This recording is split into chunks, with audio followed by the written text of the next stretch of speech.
अस्सलाम वालेकुम। मैं हूं नुसरत उस्मा और आप देख रहे हैं प्रोग्राम जिसका नाम है लकीरें, सितारे और किस्मत। और ये प्रोग्राम आप देखते हैं अपने फेवरेट चैनल पे जिसका नाम है फ्रीडम न्यूज़।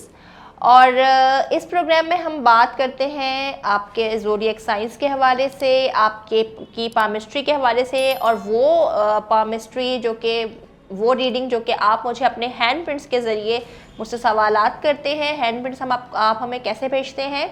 आपके पास स्क्रीन पे नंबर नज़र आ रहा है। इस व्हाट्सएप नंबर पर आप मुझे अपने लेफ़्ट हैंड, राइट हैंड के प्रॉपर प्रिंट्स लेके भेजते हैं। उसका तरीका क्या होता है कि देखें, प्रॉपर ये पूरी लाइंस आपकी नज़र आनी चाहिए, दोनों हाथों की ये लाइंस नज़र आनी चाहिए साइड्स की। और फिर आप अपने हाथ को थोड़ा सा टिल्ट करते हैं तो ये आपके हाथ में जो 3-4 चूड़ियाँ बन रही होती हैं, इनकी जो है वो मुझे प्रॉपर लाइन जब आप उससे शेयर करते हैं। और इसके अलावा अपना नाम, अपनी मदर का नाम, date of birth, place of birth और टाइम ऑफ बर्थ, और अगर आपका कोई कॉलिंग नेम है, ये तमाम चीज़ें जब आप हमसे शेयर करते हैं तो हम आपको बताते हैं उन सवालात के जवाबात जो कि आप हमसे पूछ रहे होते हैं। आज जो हैंड प्रिंट मुझ तक पहुँचा है इस व्हाट्सएप के थ्रू, इस चैनल के थ्रू, वो है किन्ज़ा का। किन्ज़ा जो है वो उन्होंने मुझे अपने हैंड प्रिंट्स भी भेजे और उसके साथ साथ उन्होंने कुछ सवालात भी किए। किन्ज़ा ने जो सवालात किए उसमें सबसे पहले वो ये जानना चाह रही हैं कि क्या वो अपना घर ले पाएंगी या नहीं। ठीक है, एक तो उनका सवाल ये है। सेकेंडली सवाल ये है कि किन्ज़ा ये जानना चाहती हैं कि उन्होंने कुछ इन्वेस्टमेंट की है, तो वो उस इन्वेस्टमेंट के हवाले से जानना चाह रही हैं कि वो उसको कंटिन्यू करें या नहीं। और थर्ड उन्होंने मुझसे जो सवाल पूछा है वो ये है कि वो अपनी पर्सनल लाइफ को लेके कुछ सवालात कुछ डिस्टर्ब हैं, वो इससे हवाले से पूछना चाह रही हैं। अच्छा, तो किन्ज़ा ने जो अपनी डिटेल्स हमसे शेयर की हैं उसके हिसाब से किन्ज़ा का स्टार है जेमिनी। ठीक है, जेमिनी स्टार है, नाम है किन्ज़ा। अच्छा किन्ज़ा, यू आर लकी वन के जिनका स्टार और उनका नाम दोनों बिल्कुल सेम है, यानी एक दूसरे को सूट कर रहे हैं, जो कि बहुत अच्छी बात है। अच्छा, कॉलिंग नेम भी किन्ज़ा का कोई ख़ास नहीं है। किन्ज़ा ने कहा कि उनको के लेटर से ही जो भी नाम लिया जाता है वो के लेटर से ही लेते हैं, यानी काफ से ही लेते हैं, जो कि जेमिनी का जो है वो सूटेबल लेटर है। ठीक है, तो किन्ज़ा आपके जो सवालात थे, एक तो आपने मुझसे पूछा कि क्या आप अपना घर ले पाएंगी या नहीं, इन्वेस्टमेंट का आपने पूछा, और कुछ आपकी जो घरेलू परेशानियां हैं उस हवाले से। तो किन्ज़ा आपका जो मैंने राइट हैंड देखा, तफसील से देखा, उसमें तो आपका नज़रिया आता है कि चीज़ें आपके ऊपर बहुत ज़्यादा मेहरबान है, कुदरत आप पे बहुत ज़्यादा मेहरबान है, चीज़ें आपके हक़ में हैं।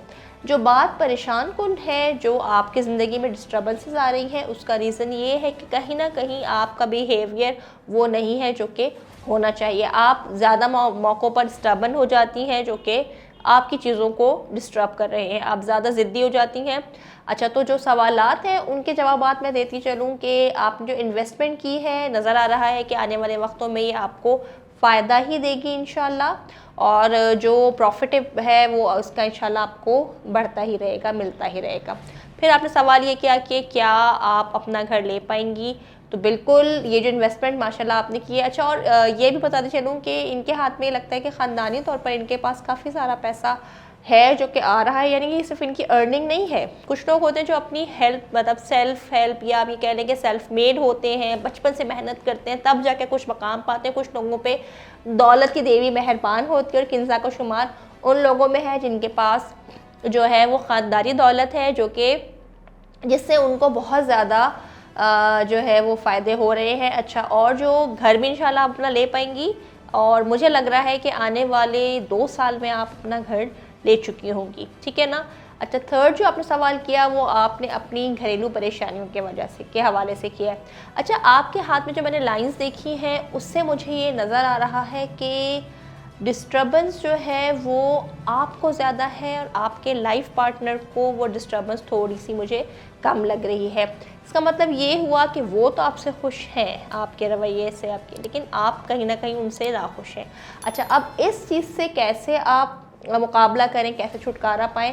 पहले तो मैं आपके हाथ की लाइन से बता दूं, उससे ये नज़र आ रहा है कि बस थोड़ा सा वक्त है, ये आपकी जहनी परेशानी और ये जो कुछ भी डिस्टर्बेंस है, थोड़े ही अरसे में इंशाल्लाह आपकी ये तमाम चीज़ें ख़त्म हो जाएंगी। अच्छा, अब उसके लिए रूहानी तौर पर आपको क्या करना है? रूहानी तौर पर आपको करना ये है कि आपको ज़्यादा से ज़्यादा सदका देना है। ठीक है, आपने करना ये है कि जो भी चीज़ आपको, चाहे वो पैसे की मद में दें, कोई खाने की चीज़ दें, वो आपने ज़्यादा देनी है, बढ़ा दें, इसकी मिकदार बढ़ा दें। ठीक है, सदक़े में आप कोशिश करें कि आप अपने घर में जो है परिंदों के लिए भी कुछ रिस्क का इंतज़ाम करें, प्लेट में या किसी उसमें बर्तन में परिंदों के लिए कोई दाना पानी रखें। ठीक है, फिर सेकेंडली आपने करना ये है कि आप कोशिश करें कि अपने गली मोहल्ले में अगर कोई आवारा बिल्लियाँ होती हैं जो घूम रही होती हैं, स्ट्रे कैट्स होती हैं, उनको भी आप खाना देना शुरू करें। थर्ड आपने करना क्या है कि जो मैं आपको बता रही हूँ बहुत बहुत इंपॉर्टेंट है, इसको ध्यान से सुनिए। आपने करना ये है कि आप कोशिश करें कि हफ्ते में 1 से 2 दिन मछलियों को खाना डलवाएं। ठीक है ना, ये 3 चीज़ें आपने लाजमी करनी है और आप बहुत फ़र्क देखेंगे। देखें, बेज़ुबान जो जानवर हैं, अल्लाह की बनाई हुई मखलूक हैं, ये भी दुआएं देते हैं और इनकी दुआएं हमारी ज़िंदगी के बहुत सारे मसलों को हल कर देती हैं। आपको जो ज़हनी परेशानी इस वक्त सहनी पड़ रही है वो बैरूनी कुछ नहीं है। ठीक है ना, कोई बाहर की तरफ से किसी किस्म की कोई परेशानी नहीं नज़र आ रही, ऐसे कोई आसार नहीं कि खुदा ना खास्ता किसी ने आपके ऊपर कोई चीज़ की हो।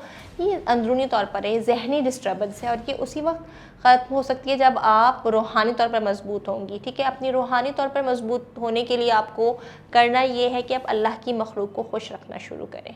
आप यकीन जानें, ये बहुत छोटे छोटे से काम होते हैं लेकिन आपकी ज़िंदगी में इसके बहुत ज़्यादा असरात होते हैं। ठीक है, रिस्क जो है वो सिर्फ पैसा ही नहीं होता, अगर आप खुश हैं ये भी रिस्क की ही किस्म है, औलाद भी रिस्क में ही शामिल है।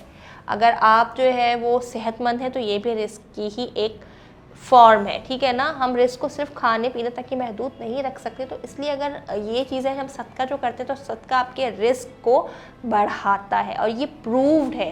अहादीस से ये बात साबित होती है कि जो लोग सदका देते हैं, सदका हर बला को टाल देता है। ठीक है, तो क्यों ना आप अपनी ज़िंदगी में इस चीज़ को शामिल करें।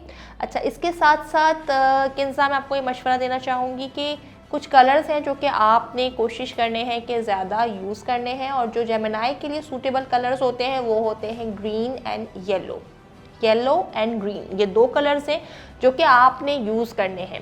और जो कलर्स आपको अवॉइड करने हैं उसमें जो है वो कलर ऑरेंज है। ऑरेंज कलर को आप बिल्कुल यूज़ नहीं करें, हर लिहाज से इसको अवॉइड करें, ऑरेंज कलर। ठीक है, रेड भी कलर आपके लिए बहुत ज़्यादा सूट नहीं करता और ब्लू कलर, ये 3 कलर्स हैं जो कि आपने थोड़े से अवॉइड करने हैं। ठीक है ना, और कोशिश ये करें ग्रीन और येलो को अपनी ज़िंदगी में ज़्यादा इनकॉर्पोरेट करें, आप डेफिनेटली फ़र्क देखेंगी। यहाँ मैं आपको ये भी बताऊँ कि आपको जो मैंने सदका करने की जो बात कही है, इसमें आप ये भी कर सकती हैं कि येलो कलर की कोई चीज़ सदका दें। जैसे कि येलो कलर की दाल होती है, आप एक मुट्ठी भर के दाल लें और उसको आप सदके की नीयत से चरिंद परिंद को खिला सकती है। ठीक है ना, और जो है ग्रीन कलर में ज़ाहिर है ग्रास वगैरह होती है, वो भी आप यूज़ कर सकती हैं। तो सदके को अपनी ज़िंदगी में बहुत ज़्यादा अहमियत दें और आप ख़ुद इसका फ़र्क देखेंगी। ठीक है, तो ये वो चीज़ है जो कि हम सबको समझनी है। हम सबकी ज़िंदगियों में अच्छा बुरा वक्त होता है। अच्छा वक्त अल्लाह के हुक्म से, अल्लाह के फ़ज़ल से हम चाहते हैं कि ज़्यादा हो, तो उसके लिए कुछ दुआएं भी हैं और कुछ अमाल भी हैं जो कि करने चाहिए। और ये तमाम चीज़ें हमें हमारे बुज़ुर्गों ने बताई हैं और चलती दुनिया तक, रहती दुनिया तक जो चीज़ें हम करते रहेंगे इंशाअल्लाह उसका सवाब भी उन लोगों तक पहुँचेगा और हम तक भी पहुँचेगा। तो ये तो बात हुई जनाब के किन्सा के हवाले से। इसके अलावा और कोई लोग जो हमसे सवालात करना चाहते हैं, मैं तरीक़ा बता चुकी हूँ, आप अपने हैंड पर हम तक शेयर कर सकते हैं। इसके अलावा भी मेरा ये इरादा है कि आने वाले दिनों में मैं किसी एक प्रोग्राम में मतलब पर्टिकुलरली हम जेम्स के बारे में बात करें कि भाई कौन सा पत्थर किसको क्यों सूट कर रहा है, उस पत्थर के क्या ख़वास हैं, कैसे पहनना चाहिए, कब पहनना चाहिए, क्या चाँद की तारीख़ें भी इन बातों पे असरअंदाज होती हैं। तो जी जनाब, ऐसा भी है।